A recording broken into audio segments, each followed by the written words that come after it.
ఇకన్నా ఆశ్చర్యం ఇంకోటి ఏంటో తెలుసా, ఒక మంత్రిని అంబటి రాంబాబు అన్న ఒక మంత్రి కాపు కులంలో నిజంగా గర్వంగా చెప్తా ఉన్నా, నేను ఒక టైగర్ అని కూడా చెప్తాను. నేను గొప్పగా బ్రతికినాడు, గొప్పగా ఒక వాల్యూ ఉన్న వ్యక్తి, ఒక విలువలున్న వ్యక్తి అని కూడా నేను గట్టిగా చెప్తాను. అలాంటి వ్యక్తిని ఆశ్చర్యం కలిగించే విషయం ఏంటంటే, తప్పుడు కేసులో ఇల్లీగల్గా ఆయన్ని అరెస్ట్ చేయడమే కాకుండా స్టేషన్లో ఈ నల్లపాడు సిఐ వంశీ అట, పట్టాభిపురం సిఐ ఇంకొకడు వెంకటేశ్వర్లు అంట, వీళ్ళు అంబటి రాంబాబు అన్నను ఫిజికల్గా కొట్టడం జరిగింది. ఫిజికల్గా ఒక మంత్రిని కొట్టడం, అబ్యూస్ చేయడం. నిజంగా ఏం ప్రజాస్వామ్యంలో ఉన్నామా లేదా అని ఆలోచన చేయమని అడుగుతా ఉన్నా నేను. ఎల్లకాలం ఈ ప్రభుత్వం ఉండదు.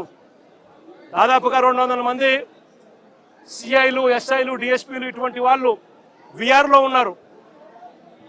మీ ప్రభుత్వంలో మీరు వీళ్ళందరినీ కూడా పక్కన పెట్టిన పరిస్థితిలో వాళ్ళంతా ఉన్నారు. కేవలం మీకు సంబంధించిన వాళ్ళని కొంతమందిని మాత్రమే సిఐలుగా వేసుకున్నారు, కొంతమందిని మాత్రమే మీకు సంబంధించిన వాళ్ళని డిఎస్పీలను వేసుకున్నారు, డిఐజీలను మీ వాళ్ళని వేసుకున్నారు.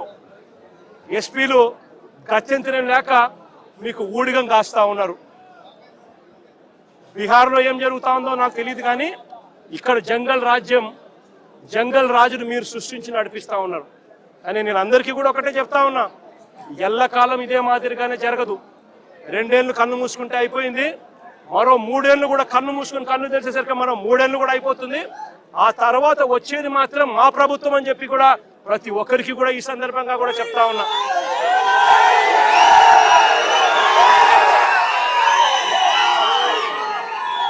చంద్రబాబు నాయుడు గారికి చెప్తా ఉన్నాను, ఆయన కొడుకు చెప్తా ఉన్నాను, ఆయనకు కొమ్ము కాస్తా ఉన్నా ఆయన పార్టీ ఇతర పార్టీ నాయకులకు చెప్తా ఉన్నాను, ఆయనకు కొమ్ము కాస్తా ఉన్నా ఇలాంటి పోలీసు అధికారులకు కూడా చెప్తా ఉన్నాను.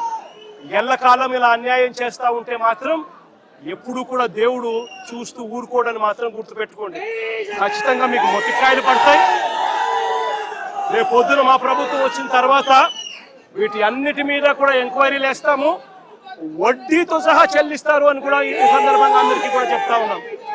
అందరినీ కూడా బోన్లలో నిలబెడతాము, సాక్ష్యాలు ఆధారాలతో సహా యూనిఫామ్లు ఒక్కొక్కరికి కూడా ఇప్పించి వీళ్ళందరితో పాటు ఈ కాన్స్పిరసీలో భాగమైన ఇతర రాజకీయ నాయకులు ఎవరెవరైతే చేసినారో వాళ్ళందరినీ కూడా ఒక్కలో పెట్టి న్యాయం జరిగేట్టుగా వడ్డీతో సహా వీళ్ళంతా కూడా చెల్లించే పరిస్థితి కూడా వస్తుందని కూడా ఈ సందర్భంగా ప్రతి ఒక్కరికి కూడా హెచ్చరిస్తా ఉన్నా.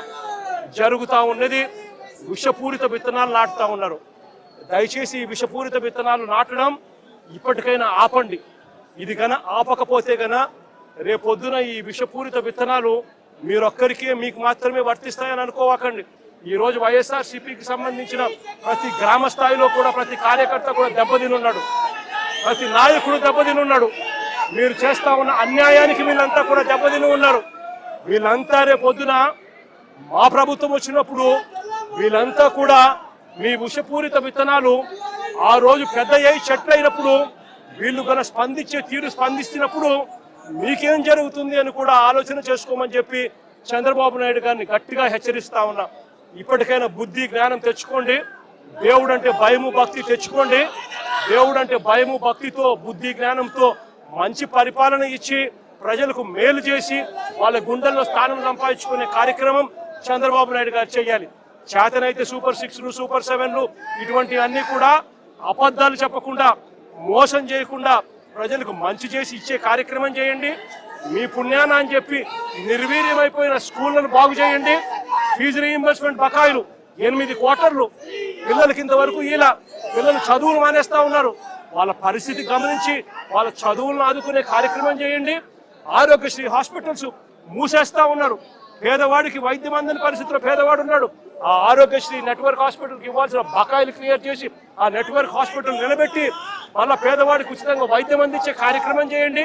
చేతనైతే ఆ 17 మెడికల్ కాలేజీలు మీ స్కాముల కోసం అమ్మకుండా ఆ 17 మెడికల్ కాలేజీలు పూర్తి చేసి పేదవాడికి, మధ్యతరగతి వాళ్లకు, ప్రజలకు మంచి చేసే కార్యక్రమం చేయండి. చేతనైతే రైతులకు గిట్టుబాటు ధరలు కల్పించే కార్యక్రమం చేయండి. చేతనైతే రైతులకు నువ్వు ఇస్తావన్న ఇప్పటికే అన్నదాత సుఖీభవ 40,000 ఇస్తారన్నావు, కేవలం 10,000 ఇచ్చావు. 30,000 ఎగరగొట్టావు. ఆ 30,000 ఇచ్చి రైతులకు గిట్టుబాటు ధరలు ఇచ్చే కార్యక్రమం కూడా ఖచ్చితంగా జరిగించే కార్యక్రమాలు కూడా వ్యవసాయాన్ని చక్కబెట్టి ఖచ్చితంగా జరిగించే కార్యక్రమం మీద ధ్యాస పెట్టండి. ఇవేవి కూడా ధ్యాస లేదు, మన్ను లేదు, పాడు లేదు. చేసేదంతా కూడా అవన్నీ కూడా ఎట్లాగూ నిర్వీర్యం కాబట్టి, ఈయన చేసేటివన్నీ కూడా అబద్ధాలు మోసాలే కాబట్టి చేసేదంతా ఇంకా ఏమిటి, ఎవరైనా ప్రశ్నిస్తే ప్రశ్నించిన వారి గొంతులు పట్టుకొని నలపడమే ఈయన చేసే పని. ఈయనకు వత్తాసు పలుకుతా ఉన్న కొంతమంది తొత్తులు లాంటి పోలీసులు, కొంతమంది తొత్తులు లాంటి అధికారులు ఈయనకు తోడుగా ఉండి నడిపిస్తా ఉన్న పని. అందరికీ ఇక్కడ జ్ఞానోదయం రావాలని చెప్పి కోరుకుంటా ఉన్నాను. ఇలాంటివి జరిగితే మాత్రం చూస్తూ ఊరుకునే కార్యక్రమం ఖచ్చితంగా ఉండదు. ఖచ్చితంగా స్పందన కూడా ఉంటుందని కూడా ఈ సందర్భంగా ఖచ్చితంగా చెప్తా ఉన్నాము. ఇలాంటి ఘటనలు జరిగితే రేపొద్దున రాష్ట్ర వ్యాప్తంగా కూడా బంధు పిలుపులు కూడా ఇచ్చే కార్యక్రమాన్ని కూడా వెనకడుగు వేయము, ఇంకా అడుగులు వేగంగా కూడా పడతాయి. ఇలాంటివి కన్నా ఆగకపోతే మాత్రం చంద్రబాబు నాయుడు గారిని గట్టిగా వార్నింగ్ ఇస్తూ చెప్తా ఉన్నాము. ఇష్యూస్ పెద్ద అవుతాయి. ఢిల్లీ లెవెల్లో కూడా ఎన్హెచ్ఆర్సీకి కూడా రిపోర్ట్ కూడా కంప్లైంట్ కూడా ఇచ్చే కార్యక్రమం చేస్తూ ఉన్నాము. కోర్టుల తలుపులు తడతాము. సుప్రీంకోర్టులలో కూడా జరుగుతూ ఉన్న అన్యాయం గురించి కూడా చెప్పే కార్యక్రమం చేస్తాము. అన్ని రకాలుగా పోరాటాలు జరుగుతూనే ఉంటాయి. వైఎస్ఆర్సీపీకి సంబంధించిన ప్రతి కార్యకర్త చంద్రబాబు నాయుడు గారు ఈ మాదిరిగా చేస్తే భయపడతారు అని చంద్రబాబు నాయుడు అనుకుంటే చంద్రబాబు నాయుడు గారు మూర్ఖుడు అని చెప్తా ఉన్నాను. బంతి ఎంత బలంగా నేలకేసి కొడితే బంతి అంత బలంగా 4 ఇంతల వేగంతో పైకి లేస్తుంది అన్నట్టుగా వైఎస్ఆర్ కాంగ్రెస్ పార్టీ కార్యకర్తలు 4 ఇంతల వేగంతో ఇంకా రెచ్చిపోయి చంద్రబాబు నాయుడు గారి ప్రభుత్వాన్ని కూపటి వేలతో సహా పెకిలించి వేసే కార్యక్రమం కూడా జరుగుతుందని కూడా ఈ సందర్భంగా గట్టిగా చెప్తా ఉన్నాం.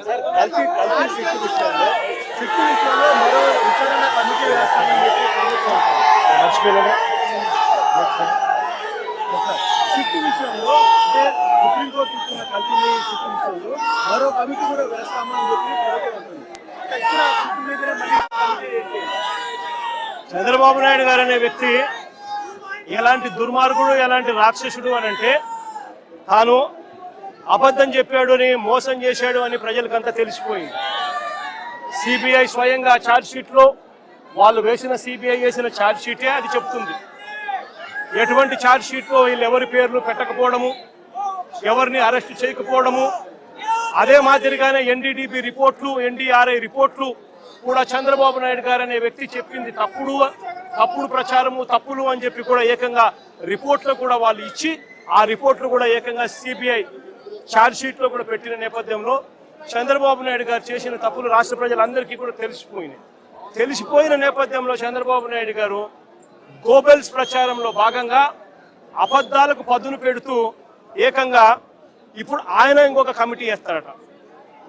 రాష్ట్ర ప్రభుత్వం ఇంకొక కమిటీ వేసి సిబిఐ చెప్పింది తప్పు, ఎన్డీడీబీ రిపోర్ట్ ఇచ్చింది తప్పు, ఎన్డీఆర్ఐ ఇచ్చింది తప్పు, కానీ చంద్రబాబు నాయుడు వేసే ఆయన కమిటీ రిపోర్టు మాత్రం అదే మాదిరిగా చెప్పాలి అని చెప్తూ ఆయనకు కావలసిన విధంగా ఇంకొక రిపోర్ట్ వేసుకొని రాష్ట్ర ప్రజల మీద దాన్ని కూడా రుద్దే ప్రయత్నం కూడా చేస్తూ ఉన్నాడనంటే ఇంతకన్నా దిగజారిపోయిన రాజకీయ నాయకుడు ప్రపంచ చరిత్రలో ఎత్తినా కూడా ఎక్కడా కూడా కనిపించడు అని ఈ సందర్భంగా చెప్తాను.